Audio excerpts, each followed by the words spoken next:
Okay. 1-800-449-8255. And I'm going to continue my review of Firefly, Uriah Heep, 1977. Now, nobody really gives this album a bad review because that would be impossible. Um, yeah, man, what an album. They replaced the irreplaceable David Byron.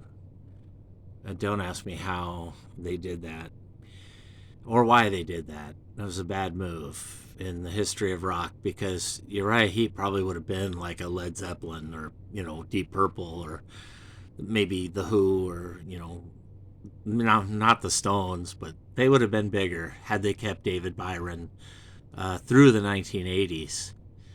Uh, but he was gone because of alcohol, drugs, and David Byron was a real flamboyant, just an incredible frontman.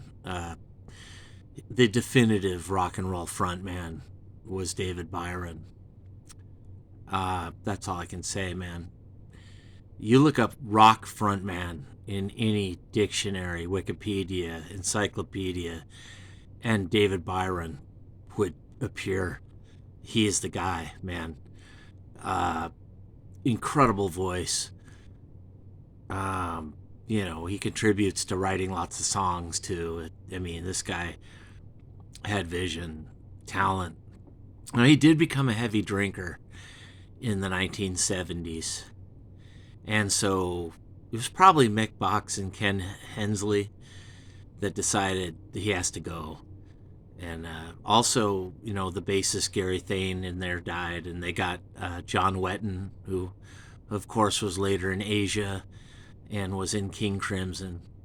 And, John Wetton is just a story in himself of talent. And he, too, would be removed by Uriah Heep at 1-800-449-8255, right about the same time as David Byron, Lord David Byron, the great singer, great frontman. And very sadly, tragedy, he was gone from Uriah Heep. And the band continued 1977. And I think a lot of fans and critics and people expected not much from the post David Byron, Uriah Heep.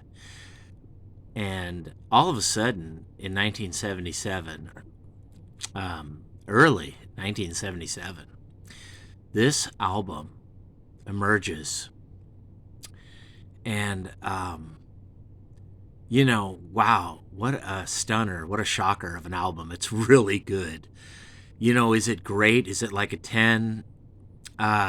Maybe in some people's view. Is it one of the greatest Uriah Heep albums? It wouldn't be fair to say that, and it wouldn't be fair to compare it to earlier Uriah Heep, all those great albums in the early days. It's apples to oranges, man. And without David Byron, I don't know how to, I just wonder, what would this album have been like with David Byron? Like, what would Uriah Heep have been like in 1977 with him? We'll never know now, my friends, but they did get this guy to fill in, named John Lawton from Lucifer's Friend. And John Lawton is an incredible singer, and he's not the world's greatest frontman. I mean, he doesn't have that frontman thing like David Byron.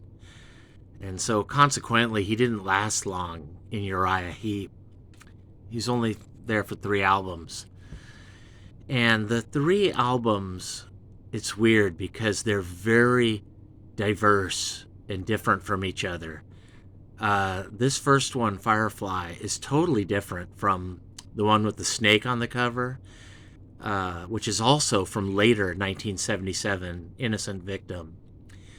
That album is almost got like the Eagles, Grateful Dead, like a country sound on a couple of songs. It's really weird, but then it also has these killer keyboard, brooding Uriah Heep type songs too. But we'll get into that album in another review. But Innocent Victim is interesting. It's got some throwaway songs and filler on it, but I give everything a chance and I listen to it, and it's interesting, that album. And then, of course, Fallen Angel is just an incredible album. It sounds almost like the Moody Blues, or man, it's so good. It's acoustic with all these background vocals that are really developed, and Fallen Angel is amazing. Those next two Uriah Heep albums are stories unto themselves. But we're going to talk about Firefly and its opening song, which is just fucking killer, called The Hanging Tree, where the singer, man, is just this Paul Rogers, Ronnie James Dio, Coverdale thing. Just this attitude. It almost sounds like Foreigner or something, man. It's badass, The Hanging Tree. Man, just for that song alone, this album is fucking killer. Now, I think I might have arranged that song better than Uriah Heep, because I notice they do the nice chorus. They have that killer intro, and then it builds into, that da-da-da-da, da-da-da, so we miss the hanging tree. The part is killer, man, that little hook. But instead of doing it on the second time, they have this little guitar solo thing that's interesting, man. It's really killer. And then they do the chorus to end the song.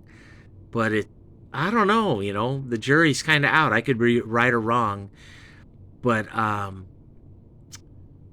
yeah, dude, fuck. The Hanging Tree should have been a bigger song on radio.